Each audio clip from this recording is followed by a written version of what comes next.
മരിക്കാത്തവന്റെ ആത്മാവിനെ അന്ന് പിടിക്കുന്നത് ഉറക്കത്തിലാണ്. ഫയുംസികുൽ ലതീ ഖദാ അലൈഹൽ മൗത്ത് വയുർസിലുൽ ഉഖ്റാ ഇലാ അജലിൻ മുസമ്മാ. ഉറക്കത്തിൽ മരിച്ചു, രാത്രിയിൽ ഉറങ്ങിയതാണ്, ഭക്ഷണം കഴിച്ച് ഉറങ്ങിയതാണ്, പിന്നെ അദ്ദേഹം എണീറ്റിട്ടില്ല നമ്മൾ പറയാറുണ്ട്. ഒരു കുഴപ്പമില്ലായിരുന്നു, ഭക്ഷണം കഴിച്ച് ഉറങ്ങിയതാണ് അല്ലേ. നേരം വെളുത്ത് വിളിച്ചു നോക്കുമ്പോൾ ആൾ എണീക്കുന്നില്ല, മരിച്ചുപോയി.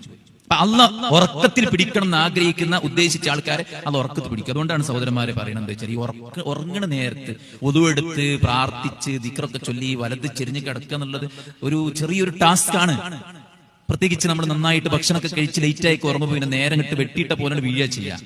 മരണം ഒന്നുകിൽ ഡേ ടൈം അല്ലെങ്കിൽ നൈറ്റ് ടൈം ആ സംഭവിക്കാം. നൈറ്റ് ടൈം സംഭവിക്കുകയാണെങ്കിൽ നമുക്ക് ഏറ്റവും ഒരുങ്ങാൻ പറ്റിയ നല്ലൊരു സമയമാണ് ഉറങ്ങണ സമയം. ഈ ദിക്റുകളൊക്കെ എടുത്തിട്ട് ഒരാളാണ് മരിച്ചു കഴിഞ്ഞാൽ അവൻ സ്വർഗ്ഗത്തിലാണ് റസൂൽ സ്വല്ലല്ലാഹു അലൈഹി വസല്ലം പറഞ്ഞു. ഇൻഷാ അല്ലാഹ് ചിലപ്പം മരണം ഉറക്കത്തിലായിരിക്കും. ഉറക്കത്തിൽ മരിപ്പിക്കാൻ അല്ലാഹ് ഉദ്ദേശിക്കാത്ത ആൾക്കാരെ നമ്മളൊക്കെ തുടങ്ങാൻ നീച്ചിക്കണേ. നാളെ പ്രഭാതത്തിൽ നമ്മൾ ഉണ്ടാവുമെന്ന് ആർക്കും പറയാൻ പറ്റില്ല.